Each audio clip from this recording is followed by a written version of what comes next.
Shalom, peuple de Dieu. Shalom de partout dans le monde du pays Bozolanda Biso. Topesi bino mbote mingi na kombo na Yesu mokonzi apambola bino. Na poko na lelo. Merci bien-aimé na confiance. Bozosana Biso, Nzambe apambola bino. De partout dans le monde du pays Bozolanda Biso, Boza ebele na Afrique, na Amérique, na Asie, na Océanie, du pays Biso. Nzambe yalola apambola bino. Merci peuple de Dieu. Nzambe azamalamu to pesi bino mbote lisusu mingi na mokolo na biso ya lelo tokutani bien-aimé et samedi le 29 mai bien-aimé Nzambe apambola bino. Un grand merci na bino nyonso. Bipai biso bozali Nzambe alola apambola bino. Nzambe apambola bino bien-aimé, kimia na Nzambe makoki mazanga ndelo eomela kati na mabota na bino. Un grand merci na bino nyonso na poko na lelo tokutani encore na ngonga na biso ya enseignement ndenge to yokaka maloba na Nzambe. Nzambe akumama bien-aimé tango nkolo asungaki biso to partageaki na groupe nyonso ya bamama na kati na Libomba Cité de Refuge na Mirande totrouvaki eza bon kokota maladisi ya samedi.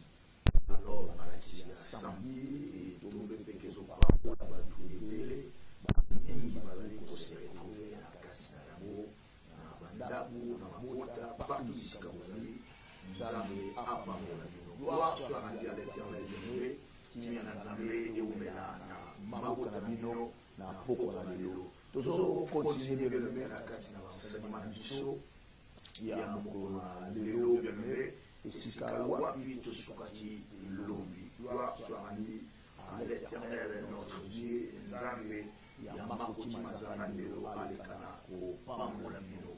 Alors bien-aimé tozo parler sur le pouvoir du discernement. Le pouvoir du discernement. Sunga biso kotisa bandeko bakota ebele mbangu po ete enseignement na biso ezobanda. Nzambe alola apambola bino bien-aimé. Gloire soit rendue à l'Éternel notre Dieu. Nzambe apambola bino bipai biso bozali na poko na lelo. Nzambe alola asala bino bolamu. Gloire soit rendue à l'Éternel. Le pouvoir du discernement. Le pouvoir du discernement bien-aimé. Nous allons continuer na un bon message bien-aimé où ils allaient comprendre la biso. Mais encore une fois de plus, c'est bien-aimé, nous sommes encore bénis, comme je dis toujours, au point il y a pour recevoir les informations, bien-aimé, qui feront de vous une grande personne. Qui feront de vous une personne réussie, bien-aimé, une personne réussie au travers des enseignements et voilà, au fond, les capacités à belé la katina bomo na yo. Kofongola makambo ebele bien-aimé enseignement oyo tolongi kozwa sikoyo. Est-ce que okoki kosala yango? Est-ce que okoki kosala yango? Ozosalema video na yo opartage yango, ozwi yango opartage yango, opesi quelque part oya ndeko moko oyo azozanga yango, opesi bien-aimé opartage parce que tokomi vraiment kozwa message na biso. Le pouvoir du discernement. Gloire soit rendue à l'Éternel. Nous avons un livre dans la mission de il y a 1 roi chapitre 13. 1 roi chapitre 13, et gloire soit rendue à l'Éternel, et verset 4 et verset 11 à 24. Je répète pour la même édition, 1 roi chapitre 13, verset 11 à 24. 1 roi chapitre 13, verset 11 à 24. Je lis au nom de Jésus-Christ.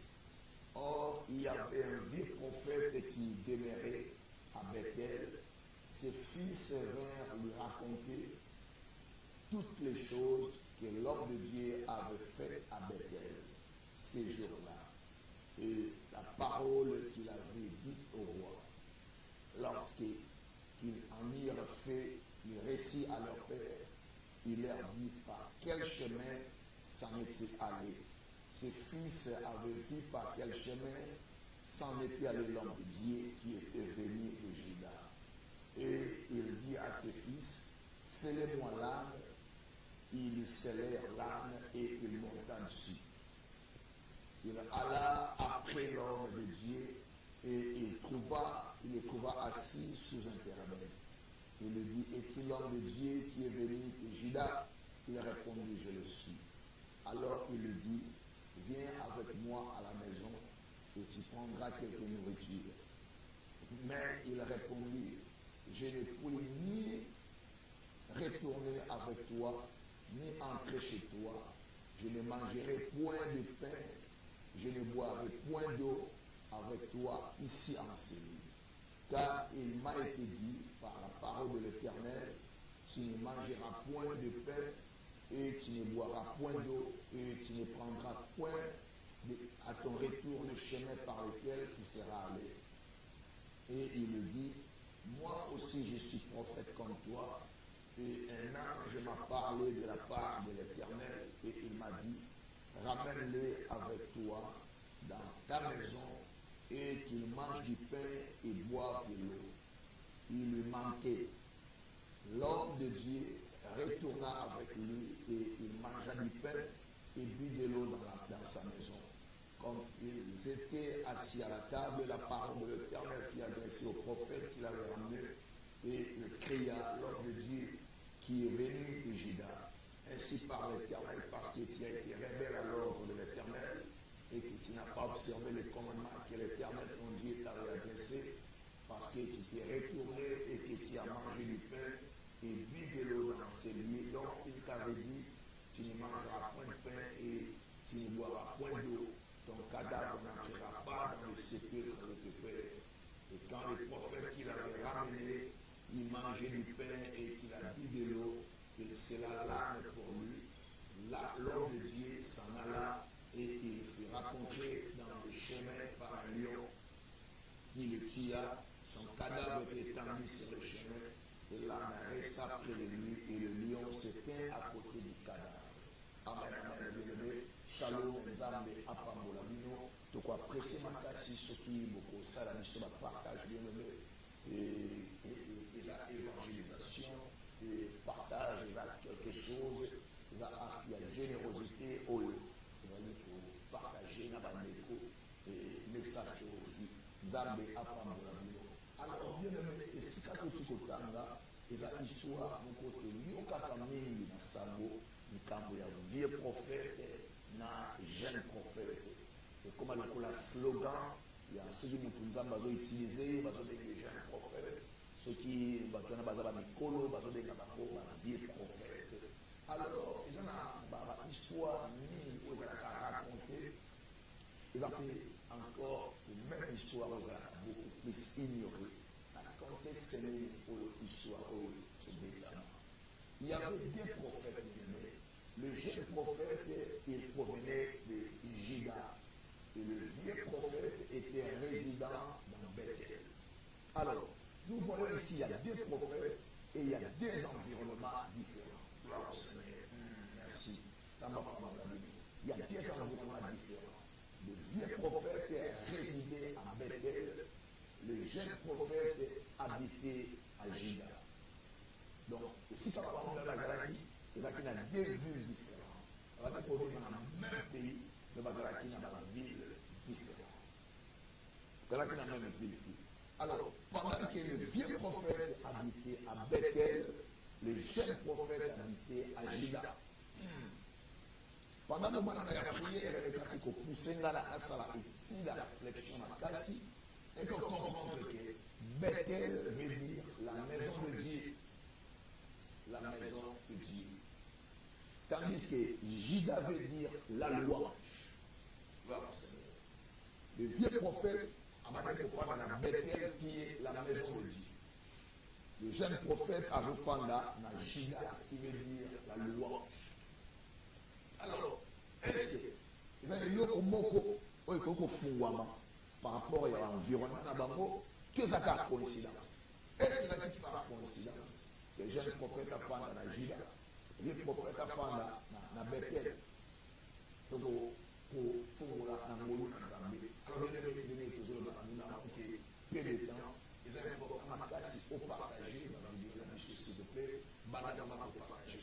bato mingi babénédiction na beta sécurité balobi ete tokoti na YouTube tomona kaka bafilme tomona prière so okoti na YouTube omoni bafilme kaka omoni prière te senge wana eza YouTube na biso j'ai martelé beaucoup de fois à mettre des reprises kaka na koloba ezalaki mpona kolobela bana na nzambe matolo eza na bavideo bayibaka bavideo na biso nos vidéos sont volées et en tout cas et plus particulièrement bafilme bato oyo bazozwa bavideo ya biso illégalement et baza ebele eza na kati ya basite alors soki obeti nkombo ya cité de refuge soki moto wana azwa filme na biso ekobima wana mbala moko soki ozali na bamesure ya précaution te okanisa kaka eza YouTube na biso okomona logo na biso ezali nyonso ndenge totiaka ezali mais na se ya video esika batiaka moto oyo apiblie yango nde soki omoni logo na biso na se wana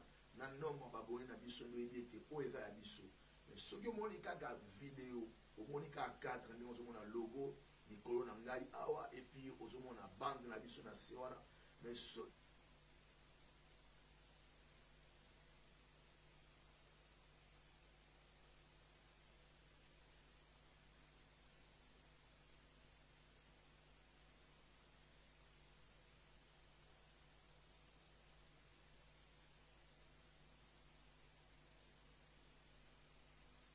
Facebook na biso ezala pe na YouTube soki yozaka na moko nango omoni eti makambo ekomi biso toprévoyaki yango te alors eza na infraction moko te tosali oyo basupprime biso non mpona basupprime bino esengeli baza na raison oyo bapesi bino ke kontenu boviole loi boye nde tosupprime bino mais biso tozwi avertissement moko te ezali efaute technique na part ya YouTube oyo bazo résoudre yango yango eza important bien aimé ozali na Facebook na biso oza pe na YouTube na biso sala mo ekozala important bien aimé que le Seigneur vous bénisse aidez-moi bien aimé dans le Seigneur sunga ngai esika nyonso oyo ozali bien aimé yo ozopartage kaka nzambe apambola bino gloire au Seigneur alléluia merci nzambe apambola bino gloire soit rendue à l'éternel nzambe apambola bino merci beaucoup alors bien aimé dans le Seigneur nzambe apambola bino na kombo na Yesu Masia merci beaucoup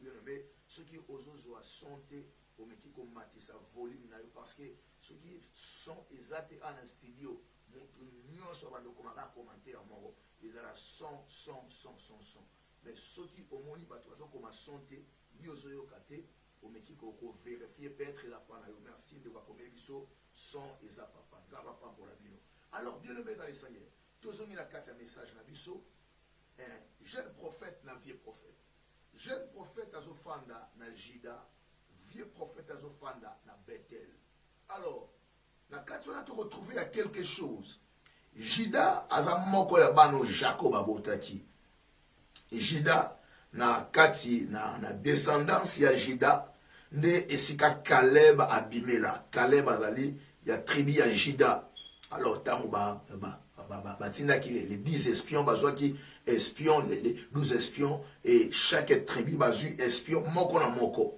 alors ezaki mpona kozwa la certitude alors Caleb azalaki provenant ya tribu ya Juda tribu au Christ abimelaki alors bien aimé dans les Seigneur tango Jacob aboti bana moko komolezaki Juda qui veut dire la louange maman oya botaki alingaki apesa louange pendant Nzambe forme ya action de grâce ndenge Nzambe abundeli parce que alexaki ngonga mingi abandaki kobota te alors Juda ingo ba louange jeune prophète azofanda na Juda esika ya louange lié ya louange vieux prophète azofanda na Bethel la maison de Dieu la maison de l'Éternel alors na kati na Juda alongwe Juda ake na Bethel oh roi na kati na période azofanda na Bethel alors le vieux prophète oyo afandaka na Bethel azokutana na roi te azaka na audience te akokutana na roi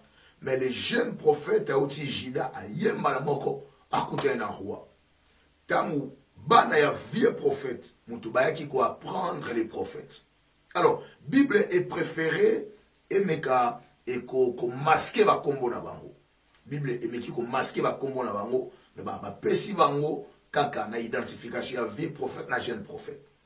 Alors, ce qui signifie que les vieux prophètes azalaki déjà mokolo, jeune azalaki mwana moke. Par rapport à vieux prophète. Alors, tango jeune prophète alongwe na Jida poya na kati na Bethel, Nzambe oya tindaki ayebi terrain.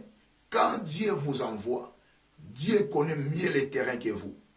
Dieu maîtrise beaucoup de choses que Obisotozo maîtriser. Alors, quand il nous donne des instructions, nous devons les obéir à la lettre. Tout ça à la lettre, parce que l'obéissance est liée à la sécurité. L'obéissance est liée à la protection. Donc, plus vous êtes obéissant, plus vous allez qu'au milongo na bangambu. Plus vous êtes obéissant, plus vous allez, en tout cas, que c'est sécurisé. C'est ça, l'obéissance vous sécurise, l'obéissance vous protège. Alors, bien aimé dans les Seigneurs, Nzambe atindi ndeto baki na butu likambu ya mot de passe. Nzambe apprécie les instructions. Na guerre, na armée, ba yakaka te bazuma nduki bake ba bundi, ba komi kobeta non. Sengeli bo étudier terrain, bo na stratégie à guerre, ba stratégie kopé ça ba instruction. Ba instruction na o ekoya ko backup ba stratégie et puis ba opé ça bino na mot de passe. Parce que soda mon côté à kangara bilongi ba soda nyonso ya yi. Non. Si vous avez par exemple 2000, est-ce que yo oko kanga elongi 2000 personnes? Mutumo kanga elongi 2000 personnes? Non. Alors, ceux qui boke na kati na guerre, okoye ba elongi ya soda nyonso te ya yo. Kutu tango basenga renfort guerre eleki makasi, basenga renfort ba tinda bataillon mususu. Tant su bataillon na yo eli bangote, o mesa na bangote.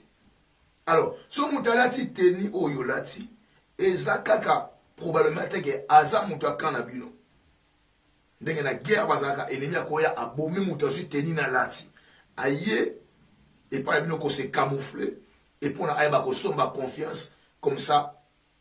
Na kati na kana bango ba osala ko ba koti communication carnage et salami. Carnage le ko la massacre ko bo mbato belé na mbala moko. Alors c'est alors que bagoya ko pesa mutu mot de passe. Mot de passe na ezaka na question na réponse. Donc soga na kute na yo ngana na si aux questions, il faut faire sa réponse. Réponse na ezo ko se mêler par rapport à la stratégie à guerre au bosu. Dans ce parti na guerre il y a physique, mot de passe na biso eza kingani. Dans ce na guerre il y a kivu, mot de passe na biso eza kingani. Alors, tant to kuta na mutu moko ngana ko pesa so ya répondre na conforme o ngana ebina biete mutu azana biso ensemble. Parce que soldat tabali ba bomaye na kati ba loi na bango akopesa mot de passe. Alors, mot de passe loko la instruction o nzambe apesa na biso na kati na guerre. Soko za na mission moko nzambe apesio et sengo yeba quelles sont les instructions. Na zo tambola ndengeni, na ko jeûner ndengeni, na ko prier ndengeni, na ko vivre ndengeni. Ba instruction na ezali ko garantir sécurité na yo. Ils ont garanti aux na bo moko na nzambe. Le jeune prophète avait les instructions. Était à travailler dans l'état ya jeune. Ya liboso abo liate abo melate. Oui, oui. Ndé ya moto ta service était dans l'état ya jeune. Abo liate abo melate. Aspect amibale. Et le jeune prophète et sengeli asala. Babina biso était à kozongela na nzela oyo akenda kite. Soki jeune prophète akenda ki na nzela moko atamboli. Soki alingi azonga azonga su na nzela wana te. Azonga su na nzela wana te. Nzamba dit pourquoi pesa ke instruction wana. Alors soko zo vivre vie chrétienne, ozo bunda bitumba, oyo ezangi ligne à conduite bien aimé, eza très dangereux. Soso kota mabonde il faut na ligne à conduite ya mabonde les okota. Alors bien aimé dans les seigneurs, jeune prophète tango a commis asali musana est très bien, a commis na souka. Au moins si la Bible vaut mieux la fin d'une chose que son commencement. La fin d'une chose est ça très bien par rapport à souka na yango. Au bandi malam, est-ce que aux qui ne pas souki sa malam, c'est très important bien nommé. Tika nzamba peso makoki ya kosuki sa malam na kombo na Yesu. Nzamba peso makoki ya kosuki sa lolenge sengeli dans le nom de Jésus-Christ. Nzamba pesa yo grâce ya kosuki sa malamu au nom de Jésus-Christ Nazareth. O bandaka ka biente. mais apeso capacité ya kosukisa malamu na kombo na Yesu. Makambo mingi bandaka bien, mangombe bandaka bien, mabale bandaka bien, baetide bandaka bien, nyonso na vie bandaka bien. Yamoni, Salomon eko banabiso vaut mieux la fin d'une chose que son commencement. Donc, ebandeli ezaka nango facile, mais le lenge ni nozo sukisa. Obanda ki kosa elanzambe, mais le lenge ni nozo sukisa. Ozo ke nango ndenge ni, ozo avancer ndenge ni, c'est très important. J'ai le prophète asili ici missionnaire. A commis maintenant kozonga. Tango a commis kozonga. Les vieux prophètes to évité. Azaki poussé na nini. Et le connaît Azaki esprit bandé kotambo sa vieux prophète. Est-ce qu'il était dans la voie de Dieu? Si le vieux prophète était dans la voie du Seigneur, peut-être Nzamba quoi dit qu'on révélait que Moutouana ko liate pe ko melate. C'est ça bien aimé. Nègre bisayo, christianisme bien aimé. C'est l'unique armée dans le monde. Unique armée dans le monde. Oyo, abomaka ba soda na yemoko. Christianisme, bien aimé. Les chrétiens, basa unique armée dans le monde. Oyo, abomaka ba chrétien na yemoko. Majobo mabango na manduki yabapaya. Avec les armes de l'ennemi. Avec les armes de l'ennemi. To se combattre kabiso na biso. Ole to se compléter. To bunda kabiso na biso. Ozomona soki mutu a telemi. Nzambe a telemi si mutu moka sa ila ena taona. A komi cible ya batu nyos. A komi ennemi ya batu nyos. Batu musu bako ako sentir yete. Tant bazo kabazo lobela ye. Ezo pousse ye. Allo baba insanité. C'est ma pour la ko défigurer image ya mutu pa ya batu. Parce que batu musu ba yoka yete. Alors, et ça famoko ou ezo tambola mingi, ou ezalaka mingi na kati na christianisme. Yango mona soki mutazo yemba, bato ba ko combattre ezaka baninga ne bayembi. Soki mutazo teya, bato ba combattre ezaka baninga ne batei. Ezaka mona moteya zo bundisa moyembi. Ezaka mona moyembi zo bundisa motei. Donc Satan travaillaka na sens wana. Akoye ko utiliser kaka ba oyo bozana bango kamoko. Kaka ba oboza na bango kamoko. Do mona lelo yo muta temelaka moyembe zaka moyembe. Muta bundisaka moyembe zaka moyembe. Muta temelaka motei zaka motei. Oya bundisaka motei ezaka ka motei. C'est alors que bien aimé dans le Seigneur. Et c'est très important oyeba et na kati na vie chrétienne molingami. Oyeba cause la discernement. Manque ya discernement bien aimé et cause la difficile na kati na vie na yo. Et c'est difficile na vie na yo. Yo somona mo pagano azobundisa moté. Non. Yo somona païen ayeka comme combattre moté. Non. Moté abundisa marapa moté. Moyembe abundisa marapa moyembe. En fait, eza tactique au diable sala. Et là batu musozo kanisa, soki a yini mutuana, nde azozwa élévation mutuana. C'est ça.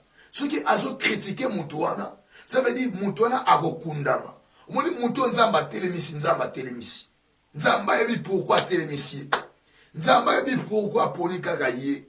A cause na ba défaut na ye. Azane makasite, azane mayelete, aibine kotanga te, alataka ne bien te, azana ekitoko te, alobaka bien te, alobaka na ba faute d'orthographe, mais soki lola elobi mutu wana yaya, ata boye kozwa poids lourd, bokangi basinga na makolo, bobenda ya kita, oyo nzamba telemisi mutu, moko te akokoka kokitisa. Ce sont les principes de Dieu. Si on dit que moko azana nzambe approcher l'autre poussana qui pembeni Abraham azaki sous couvert ya Abraham azwaki la bénédiction ou ezaki pa ya Abraham et sopana ki panaye. Quand vous combattez quelqu'un qui a Dieu, c'est Dieu lui-même que vous combattez. Ya moni suki bo telemi bo bundisa mutu moko lobile le moni mangomba ezui faillite. Mangomba ezo marchete, ministère ezo marchete. C'est parce que Dieu avait levé un homme. Natan izana nzamba temisaka mutu moko, na ville moko, na mboka moko, na continent moko.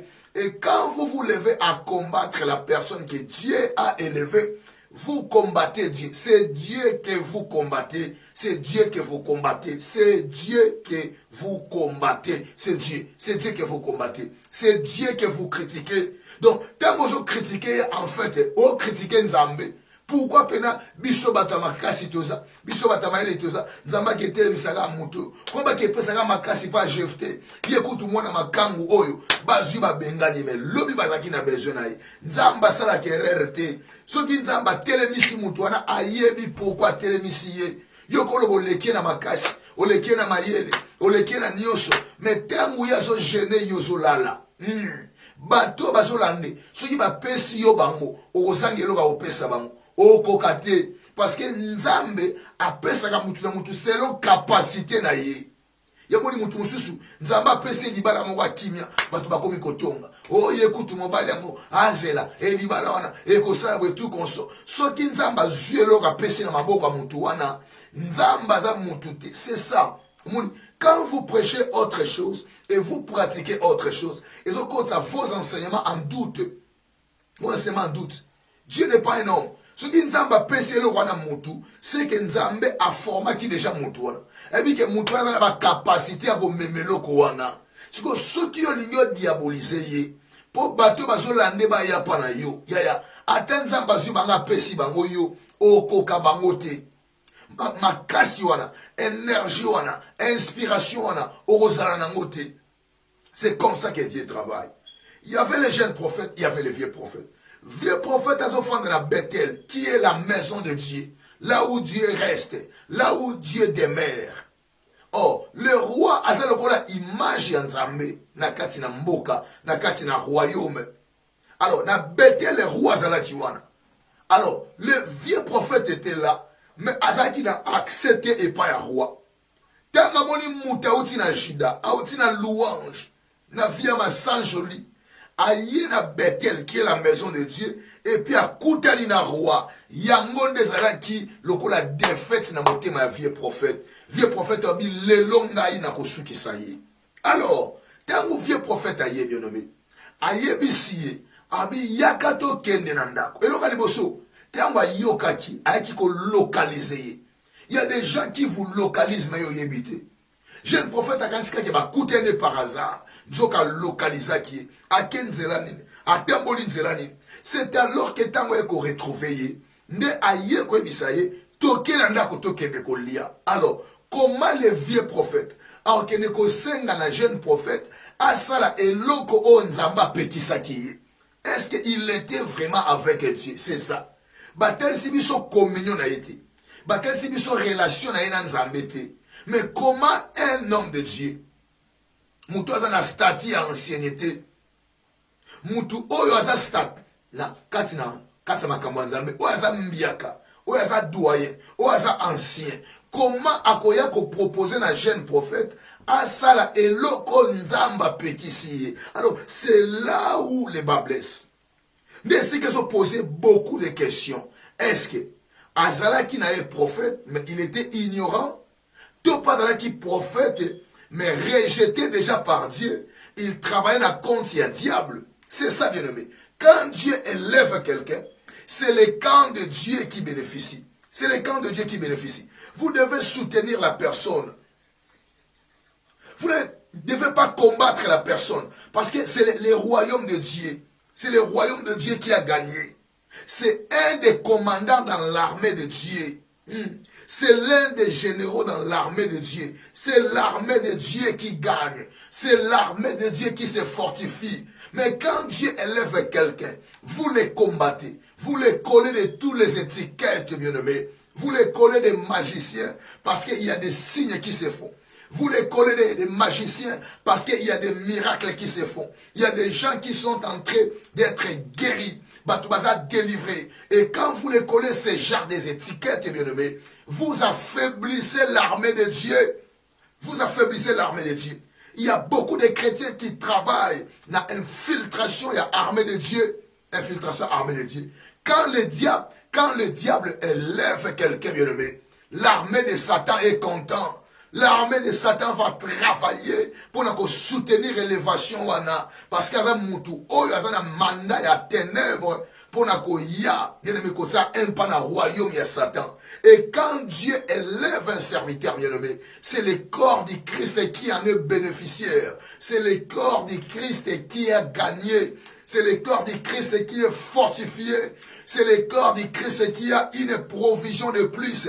Et c'est l'église qui doit en bénéficier. L'église il faut pas bénéficier nango. L'église il faut pas séparer nango. Parce que Nzambe a tenu biso support, a tenu biso soutien ya ciel et mbokeza envahi na ba sorcier, na ba démon, na ba marabout. Et Nzambe a pris mandat na mutu moko aye na kati na mboka wana pour na épauler l'œuvre de Dieu. Et si vous êtes de Dieu et que vous combattez la personne, détrompez-vous bien-aimés dans le Seigneur. Vous dévoilez votre identité parce que nous prêchons pour le royaume de Dieu. S'il y a quelqu'un que Dieu utilise, nous devons l'appuyer, nous devons être ensemble avec lui. Pourquoi pas en bénéficier encore de la grâce?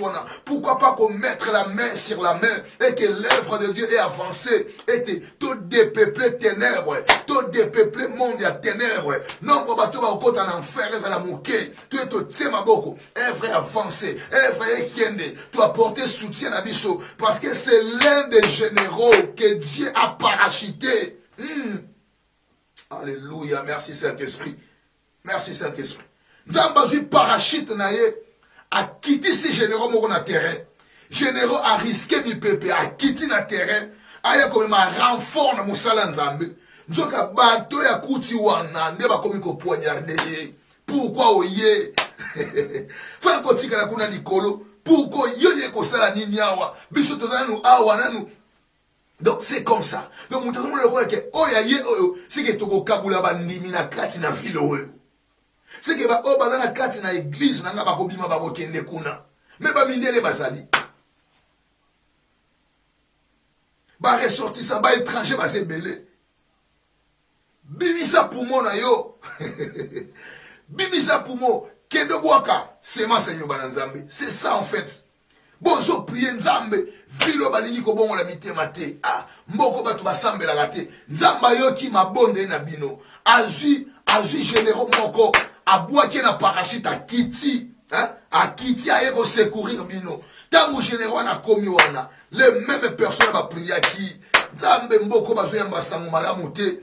Les mêmes batu wana kaka, bazu ba poignard na bango. Bazu ba mbeli na bango, ba bayonnette, bazu makonga, bazu ba pau, ba mbeli, bazu ba fourchette, bazu kotisa, pourquoi? Parce que ye awa, ceux qui t'ont gagné guerre comme make, yenda yaki, donc bisonioso photo kitanase, bisonioso, nenga ba yokarangate, ye pe ba boyokete. Toko saliri, toko lakseke biso toza ba pagano. Yakansi biso to bongwana, hein? Akansi biso to bongwana motema solo. Toko lakiseke toza ba païen. Toko lakseke to na caractère ba païen. C'est comme ça que ça marche. Ya moni motei kaka mutazo bundisa motei. Moyembi kaka mutazo bundisa moyembi. Muso abimisi CD, ezoteka malamu. Muso abimisi ezo marché te a azuma nduki nae. Au lieu kende koluka inspiration, mon Dieu, mon roi. Au lieu kende koluka l'inspiration, ye azana discernement te, azuma nduki alandisi, azuma le kola mutu wana ennemi na ye. Non, et là mutu mususu bien aimé dans le Seigneur. Na domaine il y a technologie ou bien na domaine il y a affaire. Compétition mususu ezalaka na ndenge ya mabete. Compétition, on dirait que magasin moko bazoteka, tant magasin musu aye a fongoli wana, prix na ekiti. Alors bah comme maintenant c'est compatir maintenant c'est compéter par rapport il y a marché na bango. Alors ndesi ka ko sala te mutu musa komi ko binisa meilleur kati na ye. C'est parce que dit que on a ko sala boité parce que magasin musu ezali. Alors compétition ya sens wana. Ya mweza kana kati ya bale. Ba joueur baza ba osoma joueur musoye na kati équipe wana. Parce que ce qu'on va beta kana déjà. Non pas besoin de jalousie, mais il faut renforcer le niveau de vraiment travail. Mais la vie chrétienne est à bon côté. La vie chrétienne ça va te belé oyo ba kokara compétition te. Quand je parle de compétition, et ça une bonne compétition. Nous parler de compétition te o ya motema mabe o ya keto non, la bonne compétition. Alors, yanga ya kosala ete mutabi misale meilleur katinaye. Mutabi misale meilleur katinaye. Et qu'on a katina ndako na Nzambe. Groupe adoration ça batu baso yemba. Mutu aza na voix, mutu aza na voix. Mais tant que ça est belé, et ça permettre na mutu avec a sa force mo katinaye, comme ça le meilleur bi makatinaye par rapport à la compétition wana. Et sa compétition ya ba bête, mais il y a malamu oyo et bénéficiaka na travail d'équipe, na sens ya croissance, et ça na sens wana. Alors, le vieux prophète, et loko nzamba pekisi jeune prophète, ne proposition vieux prophète à yenango. C'est ça maintenant le problème. Est-ce que vieux prophète, à ça qui n'a erreur, tu peux diable ne m'a révélé qui les instructions. Ah, c'est que yako yako lia.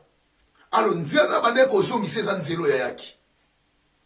Et puis nzamba bisi alia te me yazo proposer alia biloko, alia pe amela. Alors, et yaki ko causer bien aimé dans les seigneurs, forme moko lokola, forme moko na nous bien aimé dans les seigneurs, il y a confusion. Et qu'on cause forme moko ya confusion. Alors, si ko et tangu jeune prophète habité na kokende te. Parce que Bible lobi na parce que nzamba ebisaki nga na liate et puis na melate. Aye ko dévoiler bien aimé les instructions là qui secret na kati na vina yi. Et c'est la instruction monsieur soki nzamba apesi yango yo. Soki yo dévoiler yango o te ki plan ya protection na yo et pas ba ennemi. O te ki yango. Alors osa sous protéger te, osa sous sécuriser te. Alors jeune prophète bien aimé. O tozoye kola, eza ba erreur ya jeune prophète. Ya liboso, tango moni nzamba ebiso ko liate ko melate. Ok sika moko, muta se présenter en prophète. Et puis biso ke yaka olia. Et le koli ne salamaki. Tango ya boyi, aye ko dévoiler ba instruction nzambe. C'est ça.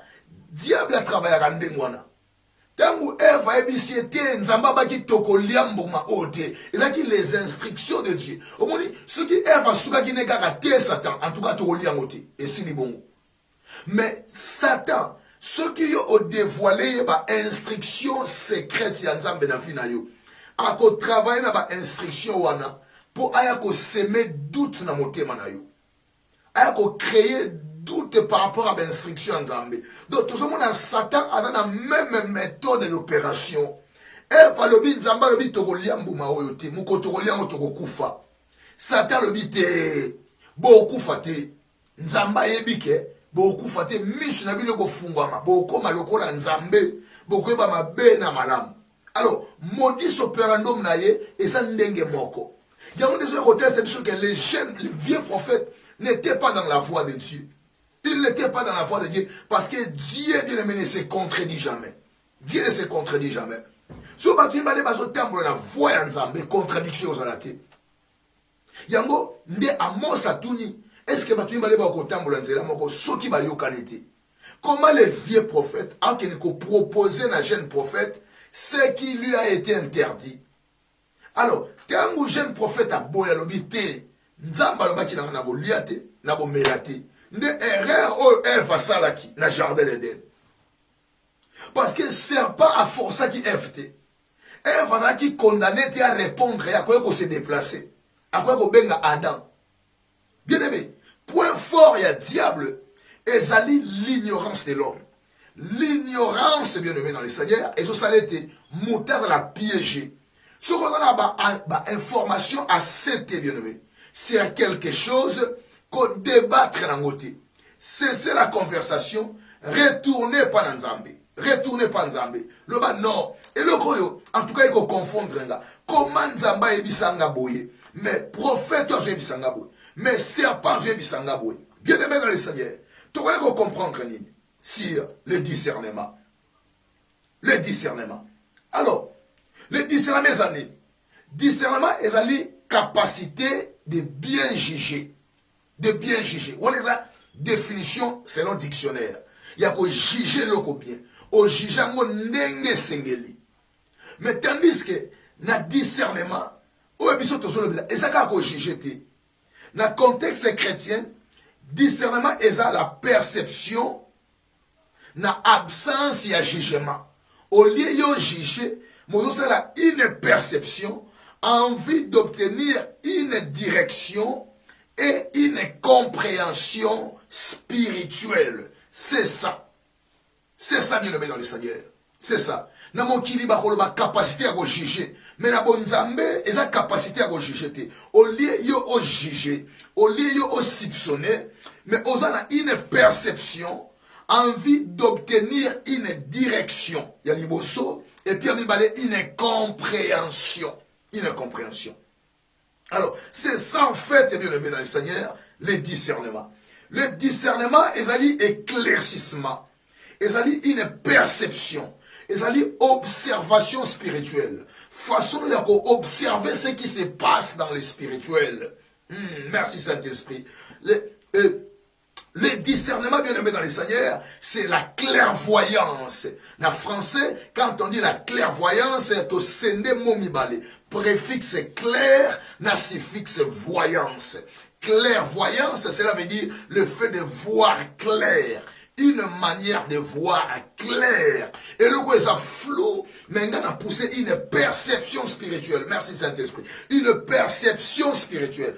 En l'absence du jugement, envie d'obtenir une compréhension spirituelle et une direction spirituelle. Quand on juge, bien aimé, on fait la justice. Mais en ce qui concerne le discernement, et ça le coup, on a sous-bassement la direction et la compréhension. Je dois comprendre la chose, afin, faut avoir une direction par rapport à la chose qui semble être obscure. C'est ça, en fait, la définition appropriée dans le contexte biblique. Qu'on soit une clairvoyance, bien aimé dans les Seigneurs. Alors, l'essence du discernement. Quel est l'essence du discernement? Discernement est dans le sens mibali. Yaliboso, c'est la qualité de pouvoir saisir et comprendre ce qui est obscur. Gloire au Seigneur. Et le quoi est obscur, et le quoi est molili. C'est ça. Obscur est la lumière. Et le quoi est clarté. Moutou moué ko proposer nga. Il faut ça la faire moko. Faut ça la business moko. Faut la décider moutou na robala. Faut na kende voyage moko. Faut na kende vacances moko. Nana besoin de déménager. Faut ça la relocalisation. Na lembi ville oyo. Mais si kali na bokende, c'est encore obscur et yebanité. Mais le discernement, bien aimé, est une qualité, il y a qu'au pouvoir qu'on saisir, peut qu'on comprendre ce qui est obscur. Ce qui est obscur, tant on a comprendre, on peut saisir, on a un discernement et le quoi.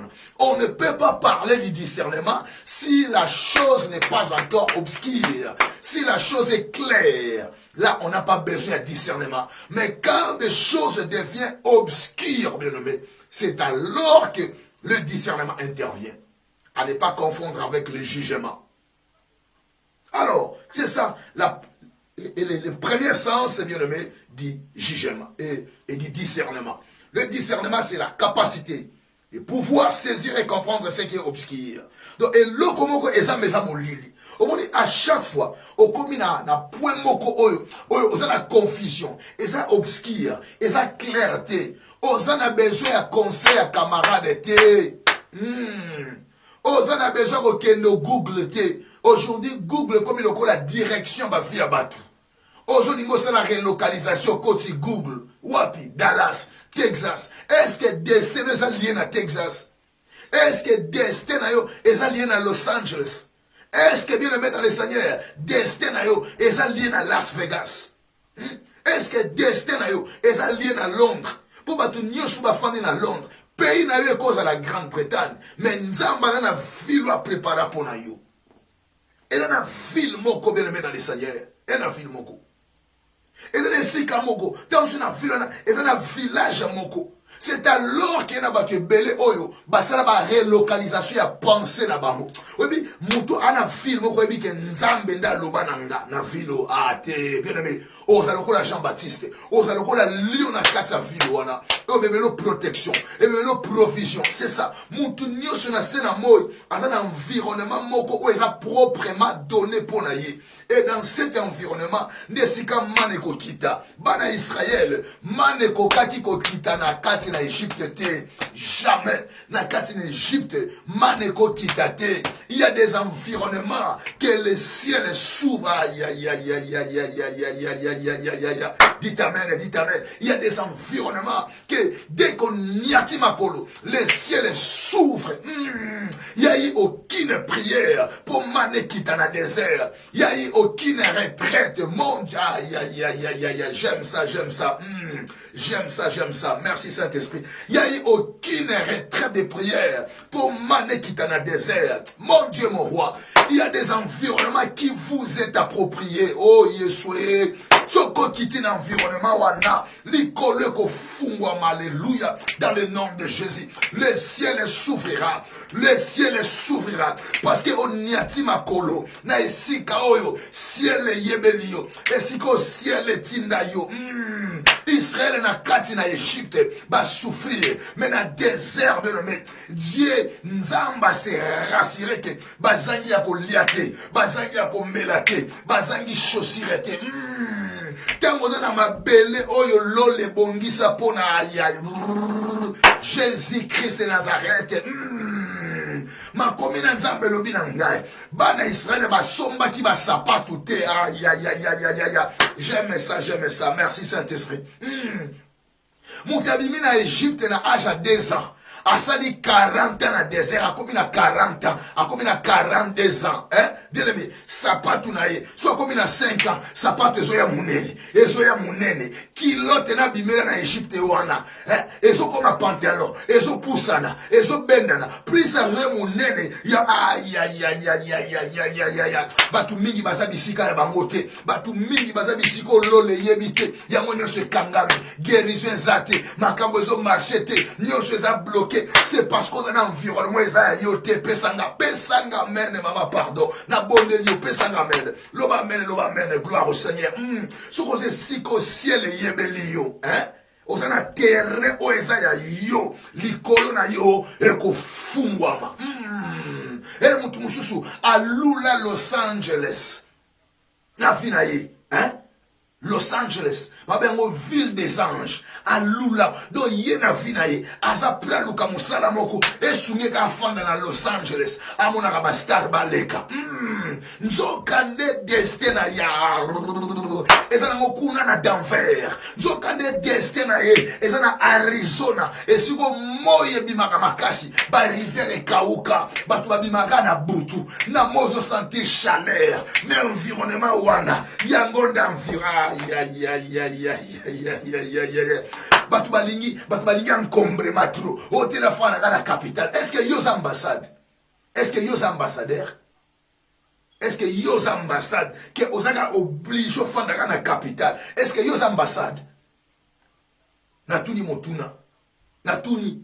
Oui, il faut la yeba. So yos ambassade. Ote, omoninga pena na message na capitale, omoina le mwakaka na kende kuna encombrement loko mogote. Batu mingi bafandi bisinga na sentiment. Afanda na ville moko capitale, mais soko moni pri afuta kana ndako. Hein? Azo kemba. Azo nyoko pa futa ndako wana. Mais le kumo ezala kaka ke ngana zaka na adresse sika moko. Ndeko, balobi soso liaka eloko ezoko kana mungongo na ye. Komo ko mibo maboy. Otenga penza te en tout cas ngai melente te ngai Lyon te Bordeaux te Rennes te non te ngai Mulhouse te nga en face à Tour Eiffel atala gango on dit ba no sanzele mbongo bien aimé discerner mutuna sena moyi awa azana environnement na ye hein azana environnement na ye oyo lo le pongisa pona ye o lo le yebeli yo. Soko niatima kon environnement wana. Bien aimé, bokaote wozalati. Sikanzamba pambolo. C'est ça, bien aimé, dans le Seigneur. Alors, deuxième essence, il y a discernement. C'est quoi, bien aimé? Et ça hâte de percevoir et de discerner quelque chose. C'est ça. Alors, bien aimé, exemple de discernement, Ezali. Discernement, Ezali, manière moko eza sage. Il y a qu'on juger ma cambo. Manière ya ko mona makambo. Alors, ceux qui okoki ko comprendre loko eza caché, ceux qui ont libossé loko eza caché pesa obscur, c'est alors qu'on a besoin, il y a discernement. Donc, ils ont dit ceux qui vie à mon tour, faut l'associer à discernement. Tant que nous devons vivre, on a besoin de discernement. C'est comme ça que ça marche. Si quand on va pambola yo, na kombo na Yesu Masia. Discernement. Alors, bien aimé dans les Seigneurs, et ça a confusion ma casse entre sagesse et discernement. Et là, tu es belé oyo, baso comme un message, l'homme de Dieu, pardon, dans sa confie, est-ce que sagesse et discernement? Oui, c'est vrai. Bah, tout le monde a dit que c'est le romoroté. Mais ce que tu n'y a différence nango, bah, tu es belé à quoi couper sa différence nango. Bon, que c'est entre boania et discernement. Différence, c'est ça. Alors, il y a une différence. La sagesse est une compréhension ou une connaissance profonde d'un sujet. Ko yebelo ko na mo bimba nango, na mo zindo nango, la sagesse. Sagesse est beaucoup plus sur la compréhension. Ah, moutou a sage. La diversité naïe. Parce qu'il y a la connaissance profonde dans le domaine. C'est ça la sagesse. Et ça, une compréhension, une connaissance profonde. Alors, là, c'est la sagesse. Le discernement, c'est quoi? Le discernement, maintenant, ce n'est pas... C'est différent de la sagesse. C'est une activité visant à déterminer la valeur et la qualité d'un sujet. C'est ça. Discernement est une activité. Où il a dit qu'on visait, qu'on déterminait valeur et loco. Est-ce que loco est un nzambe tu es Satan? Est-ce que loco lobi est comme mangana liwatu na liwate? Est-ce que nzelo na so sala et qu'on réussir te qu'on réussir te? Alors, aujourd'hui la qualité ya sujet, c'est ça en fait. Il a dit qu'on déterminait valeur et loco. Tandis que sagesse, ils ont dit connaissance, moko, il y a sujet profond. C'est ça. Quand on parle de la connaissance, on voit, et c'est beaucoup plus dans le domaine de la sagesse. Quand on parle de la sagesse, c'est la connaissance. Boyebi. Hein? Boania. Boyebi. Boania. Alors, quand on va jouer le discernement, ils ont dit qu'on détermine. Ce qui est logo, ils appellent ça un zambi. Ce qui est logo, ils appellent ça un zambi. Alors, bien aimé dans les Seigneurs, ma commune de Zambé, si nous sommes dans le livre, il y a 1 roi chapitre 13. Et c'est quand tu as 1 roi chapitre 13. La verset 18. Ma commune de Zambé, et verset 18. Alors, et ma commune de Zambé et l'Obinabiso, et il lui dit, moi aussi je suis prophète comme toi. Un ange m'a parlé de la part de l'Éternel. Il m'a dit, ramène-les avec toi dans la maison et qu'ils mangent du pain et boivent de l'eau. Point. Bakomina Souka, il lui mentait. Tout le monde dit, quand il y a un vieux prophète, tout le monde dit mensonge. Mensonge. Bien aimé, sur la carte de ville moko, comité canastati ancienneté, oh biso ancien, oh biso bonaboy. Bien aimé dans le Seigneur, ancienneté est bien, mais Seigneur a vécu dans les Seigneurs, aux anciens dans les Seigneurs, dans la crainte du Seigneur. Kozongo la statue mon côté, kozongo la positionnement mon côté. Que yo tika na domaine ke biso nde ancien omoni vilo batu nyoso baye na simananga ngande na banda ngande eza gradete ancienneté ezo compter liboso na nzambe par rapport à terrain batu bakopé so honneur moko mais sur le plan du travail ezo compter mutu bandi commerce ka na o bandi sika rien n'est garanti o bandi sika ko ya sali malamu amati so tika na ngolo la statut moko bien aimé. On est ministre, il y a agriculture, on t'appelle ça yo. Yo tika nango loko la statut et vous servir les loko côté. C'est vrai bien aimé dans les seigneurs. Respect à ba aîné, ils sont obligés. Respect à ba aîné. Mais un bon lecteur de la parole a comprendre qu'un aîné et seigneur a son respect. Un aîné seigneur a sa valeur moko bat baso accordé par rapport à moussala na yasali. Mais ce qui basé selon le principe ya chair, Nesika ekomaka beaucoup plus bien aimé dans les seigneurs, le kola qui pharisianisme. Alors, ma commune nzambe ebisi biso. Aebisi ete ange ya nzamba lobi. Ange ya nzambe moka yebisinga. Bien aimé, il y a une différence entre la verset 11 Bible bi nzamba ebisaki, même yemoka lobi. Et si kaka bisikaka o bisoto tukotanga yemoka bi que Dieu lui a dit. Mais tangu le vieux prophète est koloba. Le vieux prophète n'a pas utilisé le mot Dieu. Il a utilisé un ange. Or, en français, quand on parle de un, c'est différent de les. En français, un est un article indéfini. Ce n'est pas défini. Un ange, à cause de l'ange, il y a ténèbres, tu as lumière. Un, en français, c'est un article indéfini. Tandis que les est un article défini. Un homme m'a dit, Moutouana yo ebieti, au définir yeti. Mais l'homme m'a dit, Moubali on a ebisinga, Moutouana ebisinga. C'est ça. Un ange m'a dit. Dans verset 18. Abi, nga penaza prophète le kolayo. Un ange m'a parlé de la part de l'Éternel.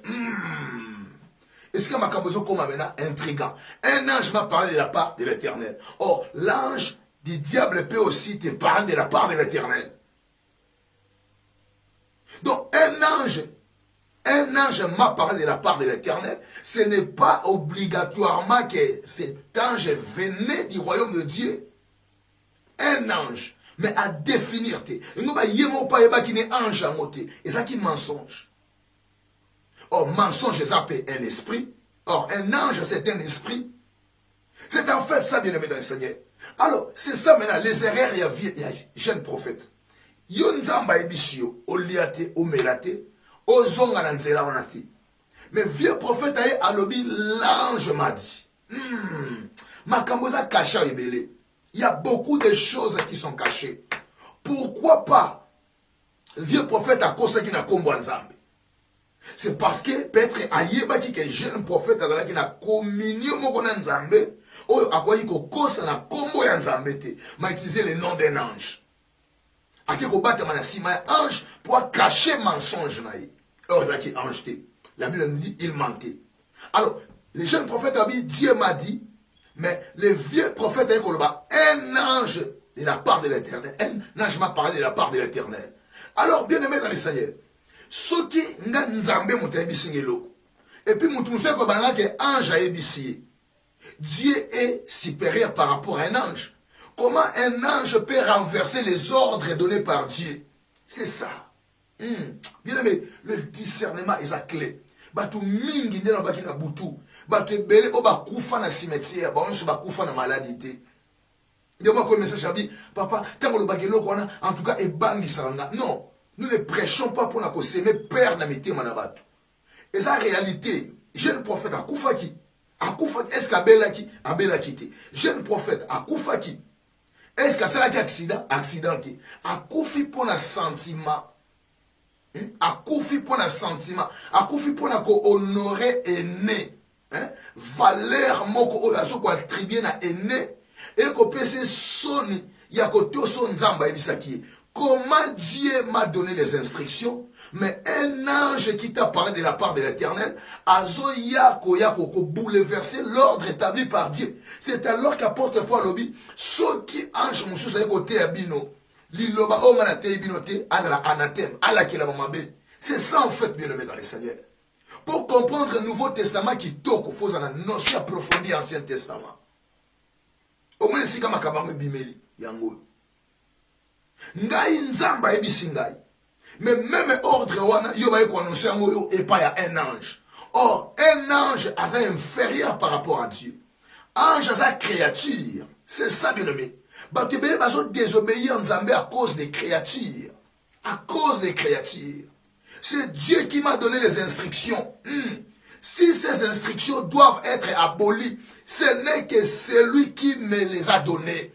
Oya pesinga ba instruction na yende mutako abolir yango na koyoka ange te parce que ange te muta pesa kinga ba instruction. Le discernement bien aimé dans les seigneurs, le discernement nakoyoka ange te ko makambo nzamba yebisinga bongo yebisanga ke ange eza lokola mutu alobi nanga ke patron nanga apesinga bainstruction siko muta musala azoya koyebisa ngai ke non muta musala lobi ke tika ba ordre patron apesi fona poussa ne pas ya patron na tuna ye parce que muta musala ko tromper nga muta musala ko yoka bien te siko nga na kozwa problème na nzambe na maître nanga c'est ça jeune prophète akufa ki poani alingaki aza na problème na vieux prophète était on est vieux prophète à monnaie kaza obéissant or il y a Dieu yango pour les hommes vaut mieux obéir à Dieu qu'aux hommes.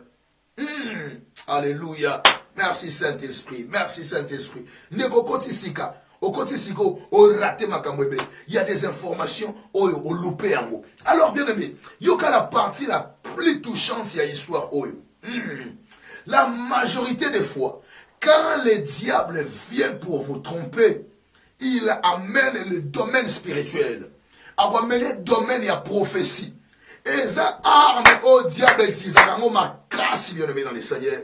Sur il y a déclassé la voix de Dieu, il va utiliser la prophétie. Il y a moi je suis esprit à Python pour que séduire Paul na Silas. Cette femme a utilisé la prophétie. Aïe, aïe, aïe, aïe, aïe, aïe. Amen, amen, amen, amen. Le diable dans le jardin d'Éden, pour y sa Ève, il a utilisé une parole spirituelle. Et les vieux prophètes, pour séduire les jeunes prophètes, il a utilisé la prophétie. La prophétie. Moi aussi, un ange m'a dit. Un ange m'a parlé. Bien aimé dans les seigneurs. Il y a 1 Jean chapitre 4, verset 1 à 3. La Bible nous dit, n'ajoutez pas foi à tout esprit. Mais examinez-les, examinez-les. Ok, ange a un problème te. Si quand on a côté là nous samba, na kena nous koluka nzambe. Seigneur, comment yo lobelinga yo moko? Pour que l'on ba ordre aux autres de la ange. Seigneur, ezo confondre nga. Pesanga dit aïe aïe aïe aïe aïe aïe aïe. Dieu aurait dit. Nzamba ko ebisete. Non, jeune prophète, ce n'est pas moi. Bien aimé, nzambe likola talaka makambo salema. Ba transaction de salema. Soko consulter nzambe te eloko ko salema te. Omoni tango nzamba créer mutu. Nzamba pesa mutu domo ko basobenga libre arbitre. Libre arbitre za ndenge nini. Soki nzamba pesa ki mutu libre arbitre te. Nzamba lingaka bando saliso makambo nanko oko sala boye. Olingo le fufu habité le logo mela maya mungwa. C'est ça, bien aimé le Seigneur. Nzambe a pesi mutu démocratie, a pesi la liberté. Loi wana ya libre arbitre. Nzamba viola ga yango te kati na mutu. Yango zo ebisa na te mabe na malamu, na te kufa na bomo yopona. Libre arbitre. Mutu azana droit ya kolinga nzambe, tu ya kolinga satana. Eza libre arbitre. Oyo nzamba tikela mutu. Soki yo luki nzambe te bien aimé dans le Seigneur. Nzamba koya ko violer loi wana te. Batu ba mais pourquoi nzamba zo kuna zo kena mabe? Pourquoi kanganga te? Non, ozana libre arbitre. On a la liberté, on a kati na vino. Oko sala nyoso, oko boma, oko yiba, oko kosa, oko sala nyoso. Nzamba tikela mutu liberté wana. Nzamba viola yango te. Tela kutu akufeli onanga na croix. Mabi na Apocalypse 3:20. Voici je me tiens à la porte et je frappe. Au moins libre arbitre. Amen, amen. Est-ce que ça passe sur sa case? Gloire au Seigneur. Est-ce que oko sunga biso partager les biso? Et ma bête bien aimé. Si on partage vidéo, au sous quitté. Gloire au Seigneur. Zamba pambola batu nyoso. O bakotaka samedi. Pour na Rolanda ba enseignement. Bakotaka samedi. Pour na Rolanda ba formation. Pour na Rolanda malaki si bien aimé. Le discernement est très important. Alors, à chaque fois le diable veut séduire quelqu'un, il va passer dans le domaine spirituel. Il y a mon parmi ba don. Oyo. Il y a mon santo. Oh, diable a mekako piraté belé. Parmi ba don, oh, diable a mekako piraté mingi bien aimé. Professeur en akati. Professeur en akati. Et là, ba don moussou, oh, diable a mekako piraté à moté. Le gros la don est foi. Non. Parmi ba don bien aimé le Seigneur. Ce que vous avez la mingi, au moins ba don, oh, le cola. Il y a miracle. Le diable a piraté à rango. Ba faux miracle, Bible le binabisom. Na domaine la prophétie. C'est alors que Batu Mingi a la connaissance de comment Dieu parle. C'est alors que le diable va confondre à quoi il y a un domaine à prophétie. Parce que ce domaine, l'homme ne l'a pas encore maîtrisé. Peu importe ses années dans la vie chrétienne, il y a beaucoup de gens, on a maîtrisé le domaine, on a été. Mais le domaine au diable, yaka. Les jeunes prophètes habitent, vieux prophètes. Yaya, doyen, ancien, mpaka, mbiaka, mokolo, mpaka, nako liate, nako melate, po epesa melaki ngai mitindo pa ya nzambe, mwana lia ezate, mwa epena nelezate, nako zonga nzelonga pena utitabi, non. Ndenge akanga mina instruction ya nzambe, maintenant je dois utiliser la prophétie. Aïe, aïe, aïe, aïe. N'a qu'à utiliser le domaine pour la confondre, pour la séduire. Est-ce que les vieux prophètes ne savaient pas ce que je vous parle? Et que si un supérieur qui a donné les ordres, ce n'est que les supérieurs n'a qu'à abolir ordre, wana. A kotinda mitindo te pas subalterne. Bien aimé, ce que je parle, c'est la notion de base. Moutou se makambo sans cause à la prédicateur. Alors, est-ce que vieux prophète est bâti makambote? C'est ça. Quand quelqu'un a un esprit de mensonge, il y a qu'au fanda, il y a qu'au comploter contre une personne, il y a qu'au latisser étiquette au yazalité, il y a qu'au attribuer une mauvaise qualification pour Batouba Yinaye, parce qu'il a une sémence. Pour Batouba Yok a été cet esprit de mensonge, c'est ça le diable.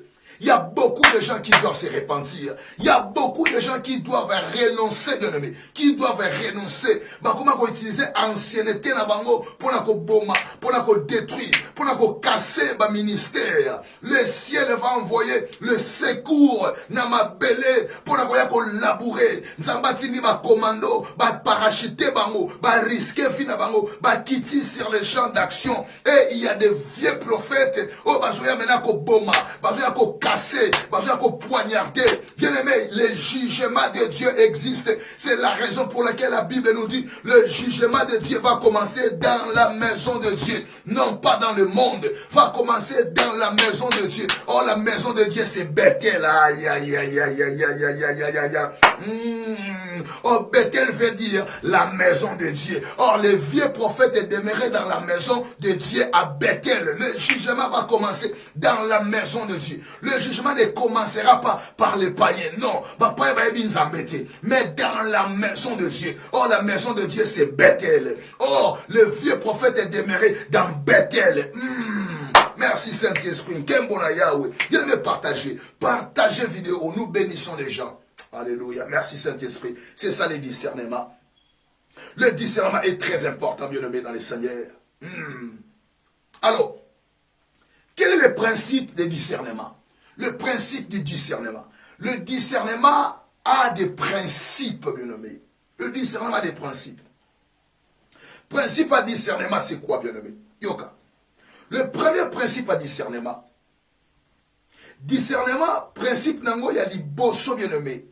Ezali, qu'on discerne des esprits qui impliquent à choisir entre des biens. Aïe, aïe, aïe, aïe. Principe à discernement, et ça s'applique na biloko mi balé ou eza bien. Ce qui discernement ezali qu'on s'applique entre les biens et les mal, ça ce n'est pas le discernement. Pour séparer les biens et les mal, ça c'est le jugement. C'est le jugement. Ngazana torté, ngazana raison, ok, to keli bosso juge, juge habité. Ate, yozana tort, yazana raison. Ça ce n'est pas le discernement, ça c'est le jugement. Mais le discernement, ils ont qu'on s'appliquer tant ou biloko mi balé, ils ont paraître très bien. Mutumso aye kolingai. Mutumso pa kolingo ba komi mi balé. Tomi sato. Batu oyo eloko bazoya koluka pananga ezelo kwa bien. Mais na bango nyonso na ko pona nani c'est ça maintenant. Et si quand on a besoin de jugement, on a besoin de discernement. Ce qu'on a jugement, parce qu'il y a un mutuka, il y a un mutuka te. Mutana mutuka lelo mutuke ko toboka lobi. Eh, ozama kolo lelo lobi akozwa mutuka. Batu mingi na vina bango et si ka discerner ya jijaka. mutonga na lingi oyo te yete ye azana jar na ngati ana poa na ngati. C'est ça. Mutu ana poa te lelo lobi akolia semula komi na poa. Akomela masangwa buamanda ameli potopoto akomi na poa. Oh pendant na poa lelo akosela ben insomnia perdre kilo akomi pepele. Et na bate ben na vie na bango ya discernate. Soko tali depuis abotama ti lelo atika ko causer jugement te atika ko causer discernement te ye jugement na jugement. Mutu ko pousse na pembeni na zo juger. Ah tezela siko nzela Dubai na nzela Chine. Nzela Chine a reçu combien 12 heures du temps dans avion était na nzela Chine a reçu 24 heures du temps dans vol était Dubai a reçu la gaga et 14 heures ah te faut mettre Dubai ou des discernement ou des jugement aïe aïe aïe est-ce que ça passe sur sa casse papa est-ce que zoleka est-ce que zo sungama nazo sunga yo amen amen so nazo sungo lo baka na sungami aïe aïe aïe aïe. Et la différence entre jugement et discernement. Na kata jugement ezaka na soupçon. Yo moni eloko mo ko sala ba okanga mutu ba ba teto kangi tozo soupçonner mutu. Mutu ba zo suspecter. C'est ça. Na kata jugement ezaka na suspicion. Na kata jugement ezaka na soupçon. Tozo soupçonner mutu. Tozo suspecter mutu. Mais le discernement ne soupçonne pas. Na domaine il y a discernement si pas à la rater. Sur le côté si suspicion na kati na domaine à discernement obimi na ba principe à discernement.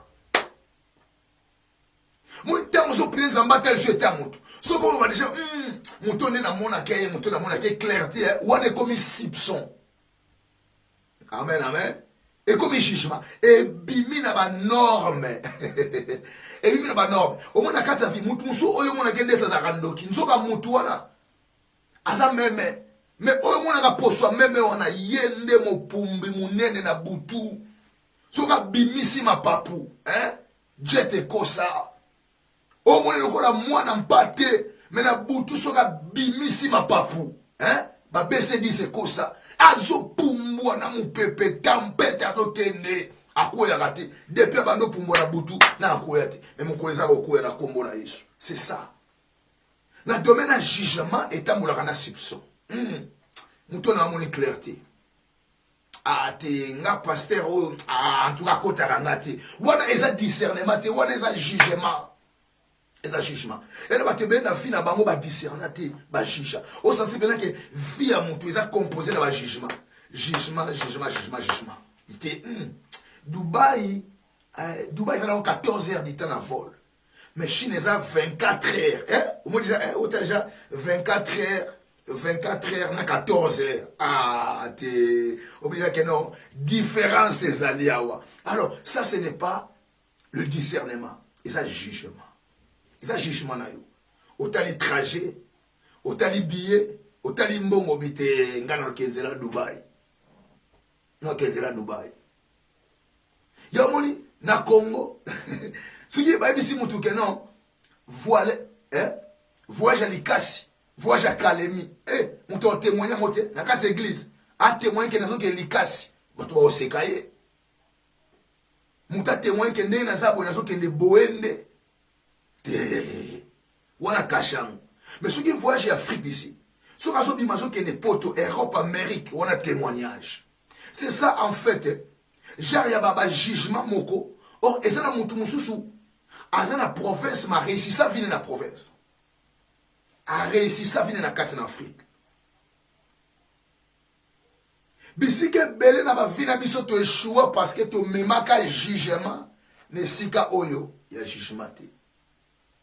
Batu ba ko lingo bi atezela. Yaza na mutu kate, yaza na makolo. Il déjà a un avantage. Otala bi te ngalinga la bois noir yaza teint clair ate ya koyi déjà. Plus on a yé à koyi. Autre va point bi ate. Ngana na lingara tant mutazo ko lingara azanditi kama avancer moko kama avancer moko asekisaka même oya saka boye kimia te yete na disqualifié. Au sali Au poussé pas ma camarade na yo. Et tala mutu waye ko linganga. Siko yo mo ndenge c'est ça jugement. Hein? Jugement bête à poto. Oui, mais pourquoi bata appel? Pourquoi bata appel dans le tribunal? C'est parce que jugement cause à la conduite ma bé. Mais discernement ils en appel té. Aïe aïe aïe aïe. Non, j'aime ça. Gloire au Seigneur. Yo moni tribunal nyo so bata appel les allés. Bosambi juge akati likambo bite likambo yote na convaincu te juge akati ya mabe c'est ça jugement comme tengama jugement comme beta poto mais le discernement ne faillit jamais. Merci Saint-Esprit. Le jugement peut faillir mais le discernement ne faillit jamais. Si la chose est bien discernée, le discernement ne trompe jamais. Et on me soupçonne de peine qui oh mais mouton mutama be oui baké na tribunal juge akati ne bongo juge akati bongo siko mutako kota na appel habité na kota na kende ko défier na anglais baso ba na kende ko challenge na kende ko challenge et decision George azui décision ya juge faut na kende ko challenge George's decision. Alors c'est ça maintenant ko ça la appel donc appel les aloko la ke c'est vrai qu'à Katinae, maintenant, non, la parole de Dieu, Lilo Wananza me a très bien nommé. La parole de Dieu est claire. La Bible ne se contredit pas. La Bible ne se contredit pas. Est-ce que Oko Soumango partage vidéo bien nommé? Est-ce que Oko Yedengaï, pardon s'il vous plaît. Merci beaucoup. Zamba Papa, on a réalisation tout ça n'a pas Rigen. Ceux qui n'a continué à banda qu'on a vu eza à travers naï. Zamba Papa, on a vu gloire au Seigneur. Jugement et coquille qu'on faillir. Mais comment j'ai Jaco Kata Makambo boy? Matanga. Atanga. Pose à la juge, faut comme à un niveau mon gars étude. Et puis faut à un niveau d'expérience. Parce que juge dans le président. Il y a république na kati, il y a cour et tribunal. Il y a la dernière parole. Soga lobby et sikali bongo. Alors, pour le côté, ils ont été jugement. Et le bate belé, à mon amour, ah, te, oh, te abouaka. Nzoka mouton de moutafinaye. De moutafinaye. Habité, mouton avec Bolinganga, Azakouna na mukandati. Mouton Azakouna position te, ah, te na boy, la dignité. La dignité, nga bongote. Mouton azoya kozwa mukanda na simananga a refuser nzoka na vie na ye ezaki mutu wana alanda oya mikanda lelo lia mukanda wana liango mama salango na madesu salango lia na kati na vie soki sala jugement de sika ya décision et marchete ya moni batebele bazolela yaya mutako tanga ndenge nini mutakoza makasi maele ndenge nini mais vina yo okokate okomona ngote abi je connais les projets que j'ai formés sur vous projets de paix et non de malheur abi afin que vous ayez de l'avenir et de l'espérance.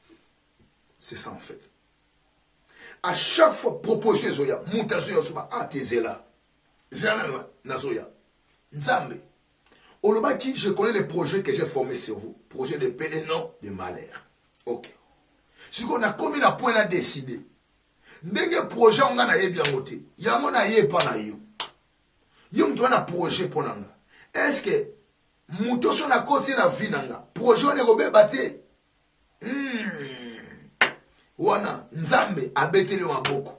Abite mwana osaino kamala. Yaka na yebisa yo. Mutango nani? Oye, ate. Ye ndenge na kelela ye komekate. Ouazan kelele, comment ne boyete komekate? Ah ok, likamte nzambe, merci.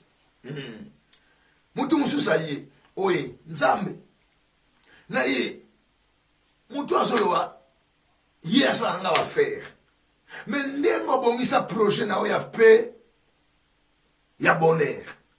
Ce qui n'a sali va faire, oye, est-ce que, na kokoma na projet ngo, va faire nini? Ote nazo sala eloko boy te wana te projet na bongisa pona yo eloko wana te omema musika wana tikango uti ni kampu na isu na salo musu nzambe na ye nzambe ba ya biso te obi nzambe na ye siko na kata vina oni na zabo na lingi na tanga classe siko lingi na tanga classe parce que pour ça kana tanga classe siko soki na tangi cours oyo nzambe na projet oyo bongisila nga wana ya paix et non ya malheur soki na tangi cours oyo est-ce que na comme un accomplissement projet ngo aïe non. J'aime la parole de Dieu. J'aime la parole du Seigneur. On dit discernement. Et sont connectés on a Nzambe. On a discernement tu as musika Nzambe. C'est ça. Bien aimé. On dit ce qu'on ça dit pratique on a vu na yo et que on échoué. Ah non. Jamais. Pratique oyo échouera jamais. Échouera jamais. Si vous imaginez-vous que tant qu'on a na 3e secondaire. Pasteur, pourquoi betaka c'est un logo mim? Pasteur, tant que le bango, pasteur. Donc tant que n'y a tant que nous penanga, pasteur, na somba ba syllabis, na salaboy, na beta makolo, na kanga ba bis, mbongo la nyoso. Salut qui en pas voilà. Salut qui en pas voilà. Salut qui en pas voilà. Et qui en a au perse. Et c'est là que non, que otanga ka et pour nous tanga la Bible, otanga la lettre, c'est vrai. Mais est-ce que dit que mutu musupe akoko tanga école d'histoire, akoti cours d'histoire mo? Est-ce que akoti cours na akompe kotanga? C'est ça. Parce que ezana biloko ebele na vie na biso to discerna ka te to jijaka. To jijaka. Sikoyo tango okoti wenzambo habité. Cours de lingo sala opéda. Te. Cours de littéraire te. Zamba habité dans 14 ans aux anapoto, aux Amérique. Siko et siko okende wana nazo monela yo ndenge na bonso opportunité okobana ko sala science infirmière. Alors au lieu ça la péda banda notion médecine. Aïe aïe aïe aïe aïe aïe aïe aïe. Amen amen amen amen. Et bien aimé, pourquoi on peut ça même ceux qui na yaki na nzamba lobi mbele que nzamba lobi diema di mbele ba quelle raison matin yo moko taloba c'est ça, mutalingi prophétie. Ba prophétiser, ba monanga, wana commentaire, nzambe localiser nga, ba lo bakaya pourquoi ba lo bape ngati, ngape na yo kakaka. Matisa bien, Matisa c'est ça. Ce qu'on a dit principe on a vu na yo. O échoué jamais na vie, o échoué. O échoué. O comme les siga, o comme les siga lukita nzamba habité na ce monde na France. Na 4 ans, na 12 ans, na mon na Hollande, na so mon yo na Ukraine, na so mon na Turquie, na so mon na Grèce. On dit mbongo wana. Oui, au lieu au matin na ngo campus, au lieu au matin na ngo na ba institut supérieur, zo mbongo wana bombango. Na ko fongolo nzela. Est-ce que ko matisa kerne, ndeko matisa keya. Tozolo makamba bomoyi. Oza makamba vie, c'est ça. Liloba esengeli est orienté yo kaka molimo na yo te mais est orienté yo pour okokisa destin na yo oza na destin na se na moi obotama na destin eza manque ya discernement ndezo boma vie ya mutu bien aimé okoza la osomba bandako mais soko kokisa tina bozaino na se ya mabele ya te o échoué. Oza papa le pango, maman le pango, mais o échoué la vie. Parce que destin à mutu, ezan kembo, o kokisi oyo yaka osara na sena moyawa. Ba ange ba na destin te, ya mona ba yaka ko servir biso, yoza na destin, na mokilo nzambe. Ya. C'est ça. Nzambe na lingi, natanga école secondaire. Est-ce que natanga péda? Natanga biochimie, natanga maths physique, natanga littéraire, nasala ni habité. Nazomo dans 15 ans, au na poto. Mais na poto wana, au sala musala moko na tombe, ya ba faire. Alors, tanga relation internationale. Ya solo nzambe, tangango. Ok, ozimbongo wana.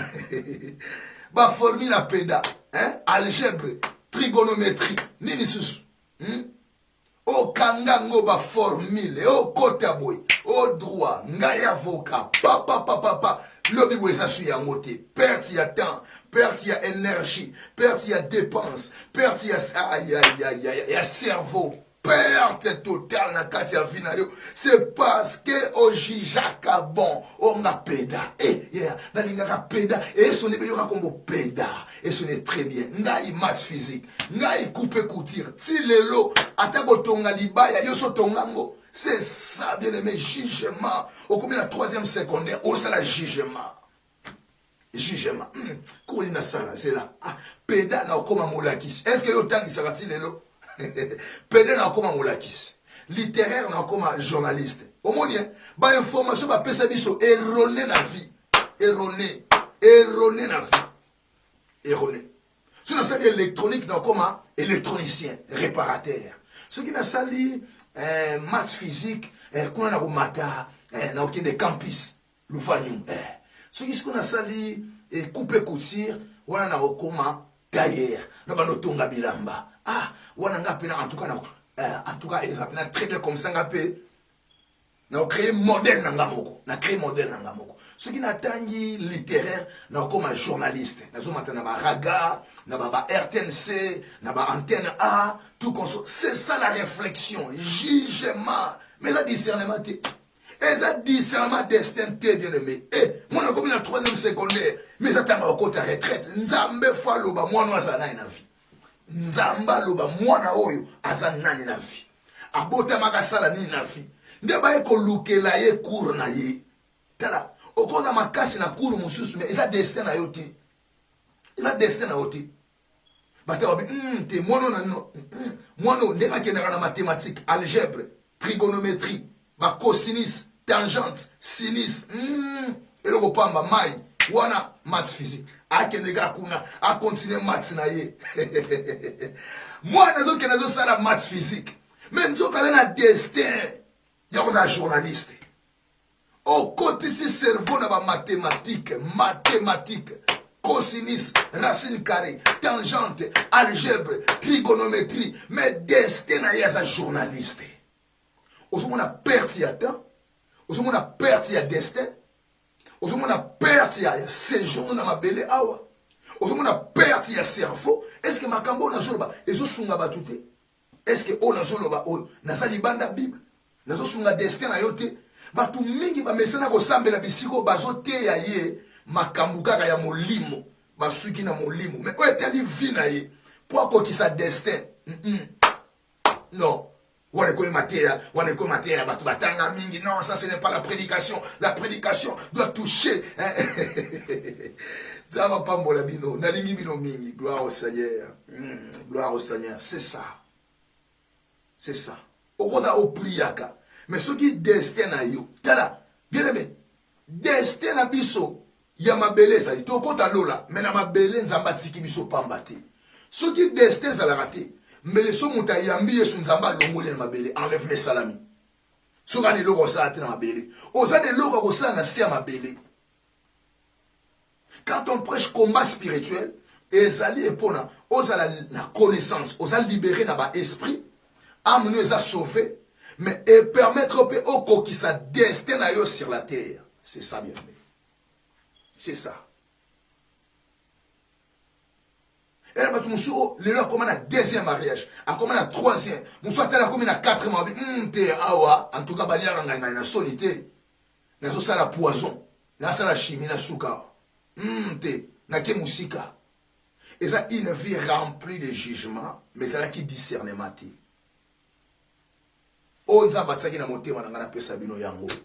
Merci beaucoup. La réalisation, enseignement, la vie comme na suka, tout coûte à 0 R à Bible. Pour la kilt nabiso, il y a bataille des portes. Le pouvoir du discernement. Makambose Belia Goloba, Ngongezo permettre te feza mbongo, te feza ngonga. Merci beaucoup, bien-aimé. Qui m'a entendu dans ma botte nabino. Beau savourer, bah, enseignement, oyo, to kutan sur na 0 R, et puis dimanche, lobby, na 15 h. Ce qu'on a na Irlande, bien-aimé, ogo mata avion te, ogo leka na immigration te, ogo leka na contrôle te, ogo futa na yo billet ya avion te, oza na Irlande. Oza na Irlande. esika oyo bato bazozala branché partout dans le monde. Toza na 5 continents en eto prière. Toza na 5 continents. Ah. Ba décalage à air. Mais bato bazolinga ba yoka. Parce que liloba oyo ezo sunga milimo. Ezo sunga milimo. Dieu parle. Ce n'est pas moi qui parle. Ce n'est pas moi qui prêche. Mais c'est Dieu qui parle au travers de moi. Oh nzamba tsaki na motema ya mwana. Merci beaucoup. Na prié pour na bino na tika bino. Ce qui loba oyo et simba ki motema na yo. Otelo boko na motema na prié pour na yo. Gloire au Seigneur. Seigneur, merci na grâce au salibiso. Tout ce qui libota na yo na maboko na yo. Batela pe pambola bango na kimia na yo. Ngolo na yo e omela kati na bango. O nyoso eza yo te kuya na kombo na Yesu Masia Nazareth. Sengi grâce na yo e omela kati na bango. Pesa moko na moko discernement. Longo la pensée à jugement kati na biso. Mais même à discernement éternel. Longo la biso na domaine ya soupçon. Na domaine ya ko suspecter. Mais biso na domaine ya discernement éternel. Mingi to ronja vi na biso parce que tu as été jugé. Tu comprendre l'élo que jugement est tapé à côté. Yango appelle les alars dans le tribunal. Mais tu confondre l'élo nzambe na bika moi. Merci éternel. Et que le discernement ne trompe pas. Le discernement ne faillit pas. Le discernement ne faillit jamais. Seigneur, aide-nous à pouvoir discerner. Aide-nous, Seigneur, dans le nom de Jésus-Christ de Nazareth. Merci, Yahweh. Pambola ndako où est disposa pour atteindre millions de personnes dans le monde entier. Pambola équipe technique, où Pessingai, à soutenir vision, Toko la réalisation nango. Bénis les âmes. Bénis Yahweh, ces peuples. On a toujours disposé.